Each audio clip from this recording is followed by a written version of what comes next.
ఇవ్వడంతో belt షాపులను మూయించడానికి excise శాఖ అధికారులు రెడీ అవుతున్న పరిస్థితి కనిపిస్తోంది. మాట్లాడదాం. మనతో పాటు ఉన్నారు సీనియర్ అధికార ప్రతినిధి ఆఫ్ కాంగ్రెస్ పార్టీ కాల్వ సుజాత గారు. సుజాత గారు, బెల్ట్ షాప్స్ క్లోజ్ చేయబోతున్నారా కాంగ్రెస్ పార్టీ? దానికి సంబంధించిన ఎక్సైజ్ ఏమైనా కసరత్తు ఏమైనా జరుగుతోందా? అట్లాంటి వార్తలే వస్తున్నాయి. ముఖ్యంగా తెలంగాణ మేనిఫెస్టోలో తెలంగాణ కాంగ్రెస్ పార్టీ ప్రచారంలో భాగంగా మేనిఫెస్టోలో పెట్టినటువంటి విషయం, తెలంగాణలో ఉన్నటువంటి బెల్ట్ షాపులు, లక్షలాది బెల్ట్ షాపులు, ఒక్కొక్క గ్రామంలో 6కు పైగా ఉన్నటువంటి బెల్ట్ షాపులు తొలగించుతున్నాం అన్నట్టుగా ఆదేశాలు ఇస్తున్నట్టుగా మనకు ఉన్నటువంటి సమాచారం. ఎందుకంటే కాంగ్రెస్ ఇచ్చిన మాట, ఆడిన మాట తప్పకుండా నిర్వర్తించేదే కాంగ్రెస్ పార్టీ.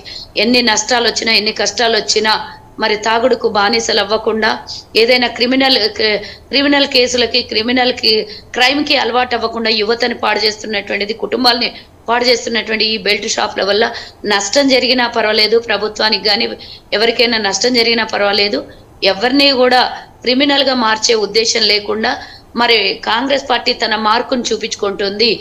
మరి సీఎంగా ఉన్నటువంటి రేవంత్ రెడ్డి గారు చెప్పిన మాట 3 రోజులు, అంటే ప్రభుత్వం ఏర్పడి 5 రోజులైంది. 5 రోజులలో ప్రతిరోజు ఏదో ఒక సంచలనమైన నిర్ణయం, సంచలనమైన వార్తతో ఈరోజు దూసుకుపోతుంది. ఇచ్చిన మాటని గబా గబా తీర్చేస్తున్న తెలంగాణ ప్రజలకి ఆయురారోగ్యాలు, అన్ని విధాల సౌకర్యాలు ప్రజలకి అందుబాటులో ఉండేటందుకే పరిపాలన తీసుకొస్తామని చెప్పినటువంటి రేవంత్ రెడ్డి గారు ప్రజారాజ్యం అంటే ప్రజల పాలన, ప్రజల రాష్ట్రముగా మారుస్తానని రేవంత్ రెడ్డి గారు ప్రమాణ స్వీకారం సందర్భంగా చెప్పినటువంటి విషయం మనకందరికీ తెలిసింది.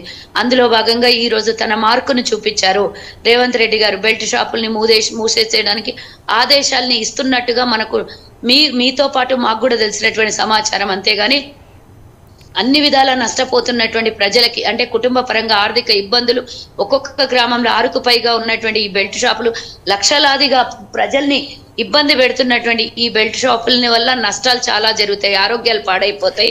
సుజాత గారు, అంటే ఎత్తేస్తున్నాం అన్న ఒక వార్త అయితే వస్తోంది, కానీ అది అంత ఈజీనా? ఎట్లా 1,00,000కు పైగా బెల్ట్ షాపులు ఉన్నాయి, అవి ఎత్తేసడం అంత సాధ్యం అవుతుందా?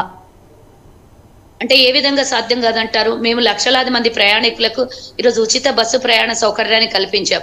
ఇది ఎవరికి సాధ్యం కాని పని. అది ఇచ్చిన మాట తప్పించే అబద్ధాలు చెప్తారు. కాంగ్రెస్ మేనిఫెస్టో అబద్ధం అని చెప్పినటువంటి ప్రతిపక్షాల మాట నమ్ముతారా? కాంగ్రెస్ పార్టీ వచ్చిన 5 రోజుల్లోనే 2 వాగ్దానాన్ని నెరవేర్చింది. 3వ వాగ్దానంగా ఈరోజు బెల్ట్ షాపులు ముగించబోతుంది. నష్టం ప్రభుత్వానికి జరిగినా, ఎవరికి జరిగినా కూడా ఈరోజు ఇచ్చిన మాట కోసం, ప్రజల ఆరోగ్యం కోసం ఇలాంటి నిర్ణయాలు తప్పవు. కొన్ని లక్షలాది ఉన్నా, కోట్లాది ఉన్నా, ఆ రోజు నుంచే మేము చెప్తున్నాం, కొట్లాడుతూ ఉన్నాం. ఎన్నో క్రైమ్ రికార్డులోకి వచ్చాయి. ఎంతో మంది మహిళలకి మానభంగం చేసినవి, ఆరోగ్యాలు పాడైపోయినవి, మరి దొంగతనాలు జరగడము, ఇలాంటి రకరకాలుగా ఇబ్బందులు మనం ఎన్నో చూసాం. మరి దీనికన్నా అది బాగుంటుందా, దానికన్నా ఇది బాగుంటుందా? ఒకసారి ప్రజలు కానీ, మనలాంటి వాళ్ళు కానివ్వండి, మీలాంటి మీడియా సోదరులు కానీ, ప్రభుత్వాలు కానీ, ప్రజలు కానీ, ప్రతిపక్షం కానీ ఆలోచించాల్సినటువంటి అవసరం ఉంది. సుజాత గారు, చాలా సందర్భాల్లో మీరే చాలా టైమ్స్ మాట్లాడిన సందర్భం కూడా ఉంది. లిక్కర్ ఇన్కమ్ తోనే రాష్ట్ర ప్రభుత్వం నడుస్తోంది అని. సో ఇన్కమ్ లేనటువంటి ప్లేస్ లో మీరు ఇంకా ఇన్కమ్ ని కట్ చేసి మీరు చాలా ప్రామిసెస్ చేశారు, సంక్షేమ పథకాలు చాలా అనౌన్స్ చేసి ఉన్నారు, అది కనీసం స్టార్ట్ కూడా కాలేదు. అవన్నీ ఎట్లా నడుస్తాయి? అంటే ఇప్పుడు మనం మీరు అన్న మాటకి నా సమాధానం నాకు రావట్లేదు, కానీ నేనైతే మీకు ఒక మాట చెప్పదలుచుకున్నా. అంటే లిక్కర్ వ్యాపారం చేసి ప్రజల్ని నడపాలా? కొంతమంది ప్రభుత్వ ఉద్యోగస్తులు బాధపడుతున్నారంట.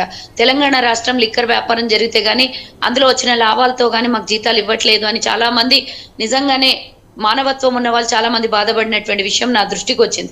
మరి ఈ రోజు తెలంగాణ ప్రజల ఆరోగ్యం ముఖ్యమా, లేకపోతే కుటుంబాలు ఆర్థికంగా ఇబ్బందులు పడడం ముఖ్యమా?